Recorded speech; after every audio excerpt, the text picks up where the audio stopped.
नमस्कार। लोकसभा चुनाव में मोदी मैजिक लगभग फेल होता दिख रहा है, साथ ही 400 का लक्ष्य भी ध्वस्त होता दिख रहा है।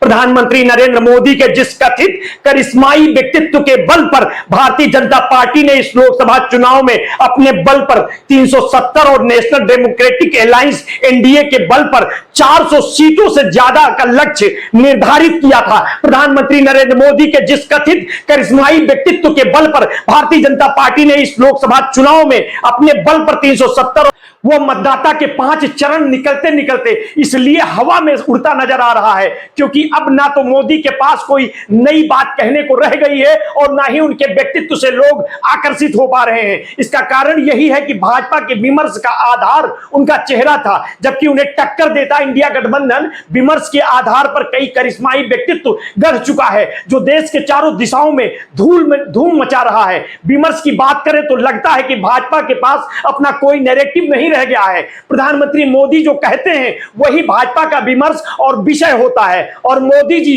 जो कहते हैं वो कांग्रेस या इंडिया गठबंधन के नेताओं द्वारा कही गई किसी बात की प्रतिक्रिया मात्र होती है। अब भाजपा की सभाओं में दिखने वाली भीड़ केवल जुटाई जाती है और जो लौटते वक्त कोई नई बात लेकर नहीं जा रहा होता है, चूंकि ये हुजूम लाया हुआ होता है, इसलिए वो मोदी या भाजपा के भाषण के दौरान कहां पर मोदी कहना या बखूबी जानता है। इसे ही दरबारी मीडिया प्रस्तुत करता है, ये माहौल बनाने में उसका योगदान होता है। जबकि अब तक संपन्न हुए 418 लोकसभा सीटों पर मतदान के बाद जो अनुमान आ रहे हैं वे साफ बता रहे हैं कि भाजपा एनडीए लगभग सभी राज्यों में पिछड़ रही है। मोदी मैजिक तो हवा में उड़ ही चुका है, वो अब 370 400 पार के नारे को भी उड़ा ले गया है। अनेक ऐसे संकेत मिल रहे हैं जो इस बात की पुष्टि कर रहे हैं कि खुद भाजपा कार्यकर्ता एवं उसकी मात्र संस्था राष्ट्रीय स्वयं संघ के स्वयंसेवक इस बात के चुनाव को लेकर उदासीन है। इसका एक संकेत सभी चरणों के कम मतदान का होना है।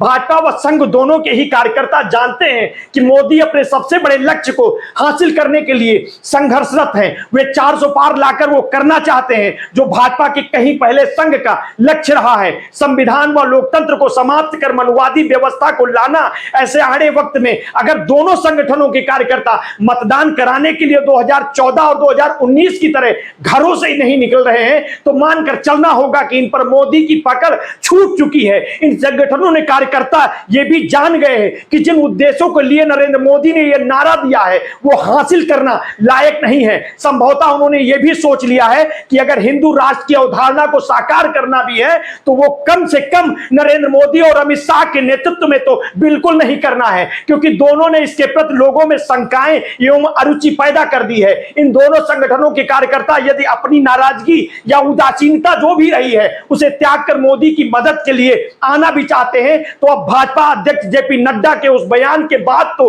बिल्कुल ही नहीं आने वाले, जिसमें नड्डा ने कहा है कि अब भाजपा बड़ी हो चुकी है तथा उसे अब राजनीतिक कामों के लिए संघ की जरूरत नहीं रह गई। नड्डा का यह भी मानना है कि पहले चाहे संघ पर भाजपा आश्रित थी पर अब दोनों अपने अपने कामों में स्वतंत्र पूर्वक कर रहे हैं। भाजपा राजनीतिक काम और संघ विचारधारा संबंधी कार्यकलाप व सांस्कृतिक गतिविधियां कर रही हैं।